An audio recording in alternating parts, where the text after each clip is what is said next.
keterampilan manajemen risiko itu sangat penting untuk pengusaha. Kejadian yang dapat berakibat kerugian dan tidak dapat memungkinkan adanya keuntungan.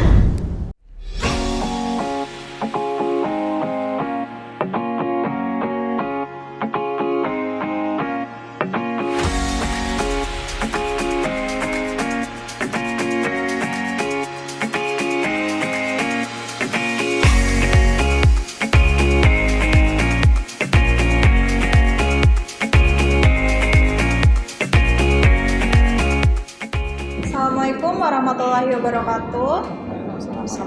wabarakatuh. Kami dari kelompok 6 mata kuliah manajemen risiko di sini kami beranggotakan 4 orang akan menyampaikan mengenai pentingnya manajemen risiko dalam suatu perusahaan atau dalam suatu bisnis.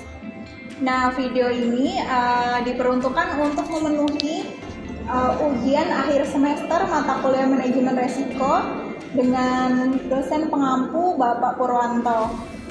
Nah, sebelumnya perkenalkan, nama saya Amilina dengan nomor induk 1120 11 034. Dan saya adalah Dwi Enjani dengan nomor induk mahasiswa 1120 11 414.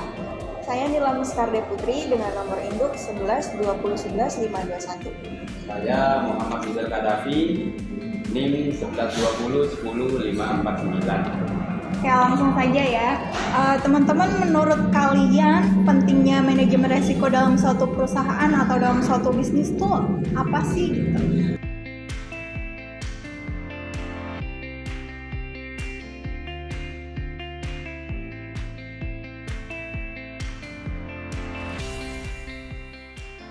Mulai dari Adel ya. Jadi menurut aku itu pentingnya manajemen risiko dalam perusahaan atau bisnis ini untuk mencegah adanya kerugian, baik itu yang sudah diperkirakan atau yang tidak terprediksi sebelumnya. Boleh menurut Nila? Kalau dari saya, manajemen risiko di perusahaan itu juga dapat untuk meyakini bahwa resiko-resiko tersebut dapat dikelola dengan efektif. Oke, boleh menurut Rizal? Kalau menurut aku ya, manajemen risiko tuh kayak nangkep masalah di awal untuk menghindari kerugian yang besar di depannya lagi. Oke, jadi intinya pentingnya manajemen risiko bagi suatu perusahaan itu untuk menanggulangi resiko yang akan terjadi di kemudian hari gitu ya.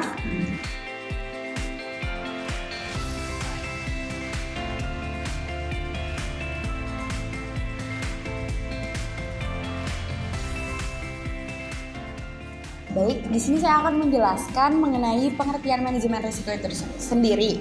Nah, manajemen risiko, keterampilan manajemen risiko itu sangat penting untuk pengusaha. Hal ini berguna untuk mengelola perusahaan sehingga terhindar dari risiko atau kerugian yang mungkin dapat mengancam operasional. Nah, setiap perusahaan dalam industri apapun gitu memiliki potensi untuk menghadapi resiko, baik itu resiko yang tadi sudah disebutkan, yang sudah diperkirakan, atau resiko yang belum terprediksi sebelumnya gitu. Nah, tentunya kondisi tersebut kan dapat mengancam gitu ya, dapat mengancam atau berdampak pada proses tujuan suatu perusahaan itu. Nah, sehingga dibutuhkannya pengolahan atau penanggulangan yang tepatnya itu melalui manajemen risiko ini. Dapat kita ketahui manajemen risiko itu terbagi menjadi 2. Yang pertama ada risiko murni dan yang kedua ada risiko spekulatif. Nah, risiko murni ini merupakan kejadian yang dapat berakibat kerugian dan tidak dapat memungkinkan adanya keuntungan. Oke, contohnya apa aja tuh? Oke, baik, contohnya itu seperti kecelakaan, terus kebanjiran, kebakaran gitu, dan ada banyak lain sebagainya. Lalu yang kedua itu ada resiko spekulatif, di mana resiko ini dapat kita mengharapkan gitu adanya keuntungan sekaligus kerugian ya sekaligus keuntungan. contohnya itu seperti kita membeli saham atau membeli perusahaan atau bisnis dan lain sebagainya. Gitu.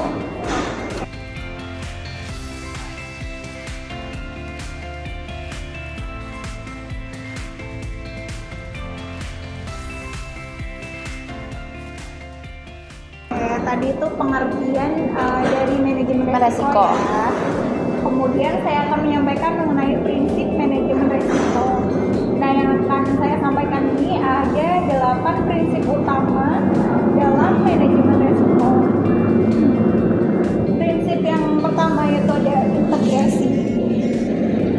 Suatu organisasi itu harus mengintegrasikan upaya manajemen resikonya ke dalam semua bagian dan aktivitas di dalam perusahaannya. Jadi semua bagian itu bisa bersiap apabila ada segala kemungkinan mengenai resiko-resiko yang akan terjadi. Kemudian prinsip manajemen resiko yang kedua ada terstruktur dan komprehensif, di mana orang-orang dalam organisasi itu membuat dan mengikuti pendekatan manajemen resiko yang komprehensif serta terstruktur. Jadi semua orang yang terlibat dalam perusahaan itu harus mematuhi prinsip ini gitu.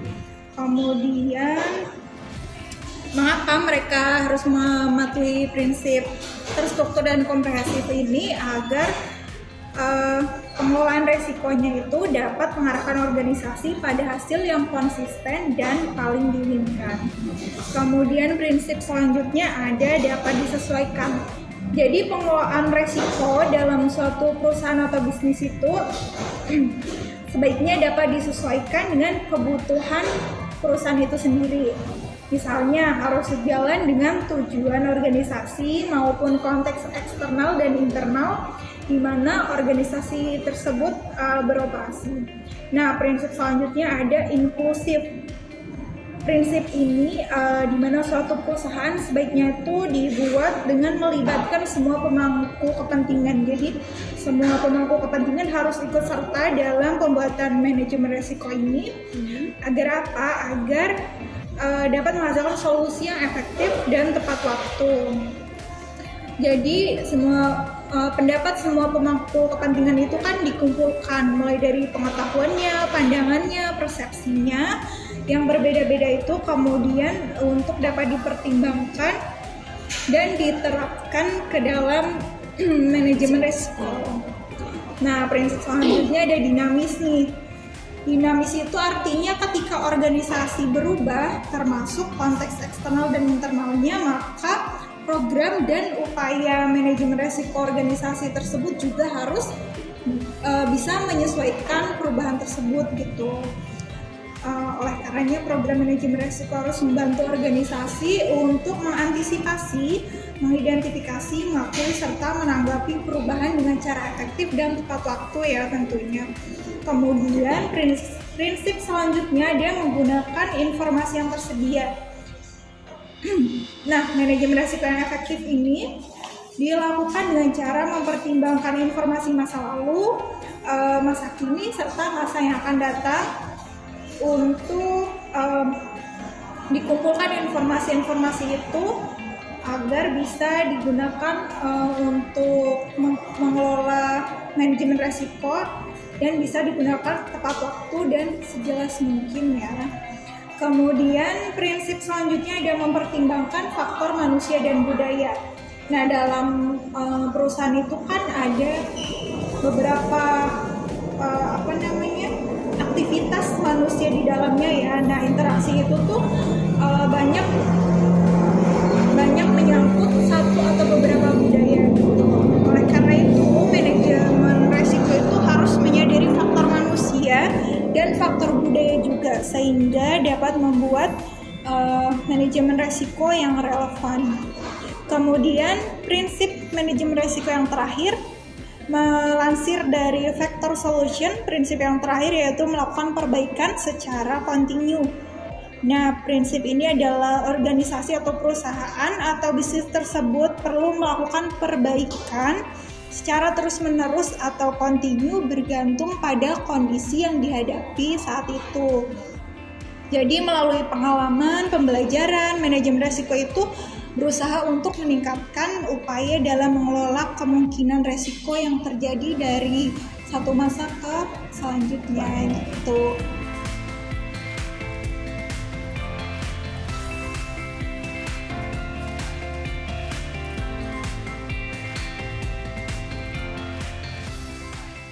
Kalau tujuan sih sudah dijelaskan kurang lebih kayak definisi di awal ya.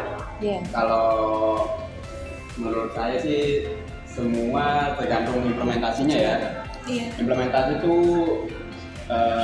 yang saya tahu ada 5. Yang pertama ada mengidentifikasi risiko. Jadi sebelum itu kita harus tahu nih mana yang benar-benar nantinya akan kedepannya tuh kita identifikasi mana yang bahaya, mana yang sekiranya akan merugikan, mana yang akan menguntungkan, kita harus diidentifikasi di awal.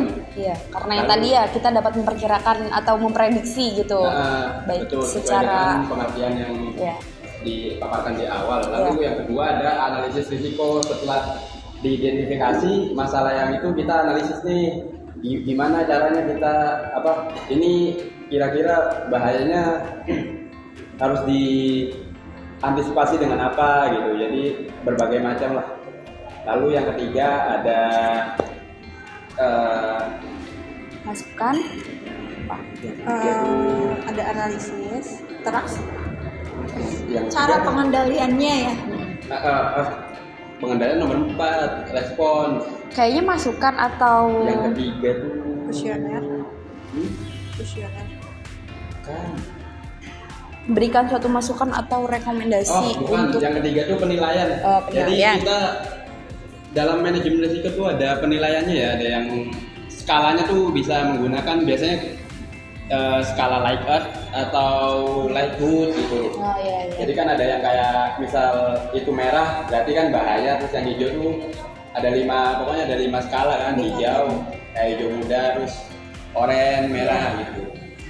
Itu kita bisa Dianalisis tingkatannya identifikasinya, analisisnya dimasukkan lalu di penilaian risiko bahayanya. Lalu selanjutnya ada responnya. Jadi setelah diidentifikasi, dianalisis, lalu juga dinilai, baru kita action nih, responnya gimana. Jadi untuk mengantisipasi hal ini kita harus apa sih gitu. Misal kalau misal keuangan nantinya akan turun, berarti kita harus apa gitu.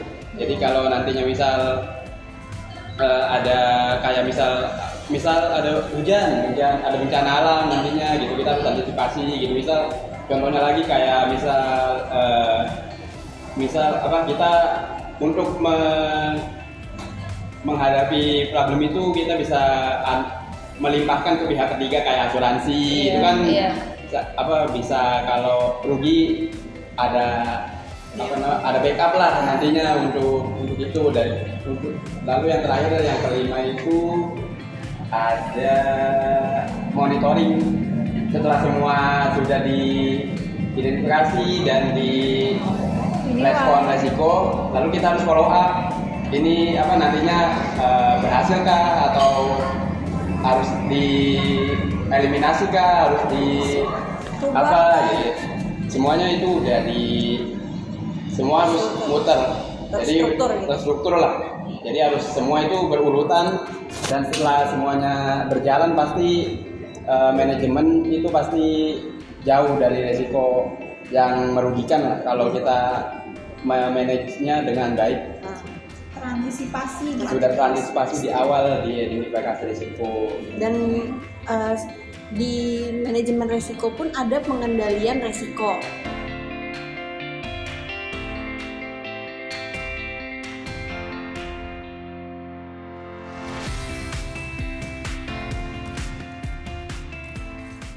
Di pengendalian risiko ini pertama perusahaan itu dapat penghindaran, yaitu perusahaan itu dapat menghindari resiko yang menyebabkan masalah-masalah potensial yang menyebabkan kerugian. Selanjutnya mengurangi resiko. Yang mengurangi resiko itu untuk menghilangkan seluruh aktivitas yang bisa membuat hasil negatif lebih sedikit gitu. Jadi membuat dampak resikonya itu tidak terlalu besar. Yang ketiga itu ada transfer resiko, seperti yang tadi Jal bilang itu tentang asuransi. Itu kita bisa mentransfer resiko tersebut ke asuransi. Jadi ada pihak ketiga yang akan menanggulangi resiko tersebut gitu. Jadi agar perusahaan itu biar lebih aman ya, biar aman agar dan tidak tidak berpotensi untuk merugikan. Ibarat kita naik mobil tuh, kalau ban pasti ada ban serepnya, Ya, nah itu biasa, anggaplah ya. gitu, Ya, ibarat seperti itu. Dan di situ ada pendanaan resiko, di mana pendanaan ini dipakai untuk jika terjadi resiko yang akan berdampak pada perusahaan tersebut. Ya seperti itu pengendalian resikonya. Apa sih yang kalian tahu selain tadi yang udah kita bahas mengenai manajemen resiko? Sebenarnya kalau dari segi resiko tuh sebenarnya maknanya sangat ini ya, besar banget. Sangat global gitu, luas ya. Global, luas banget. Jadi itu benar-benar membutuhkan analisis yang akurat, terus juga yang benar-benar inilah analisisnya tuh harus pasti gitu. Jadi nggak yang spekulatif tuh, kalau bisa spekulatif kan nggak spekulatif kayak asal lah gitu. Jadi kan pasti ada arahnya jelas. Ada yang sesuai data juga. Sesuai data. Jadi ada datanya gitu. Oke, sekian pembahasan mengenai pentingnya manajemen resiko dalam suatu perusahaan atau suatu bisnis. Kurang lebihnya kami mohon maaf. Sekian, wassalamualaikum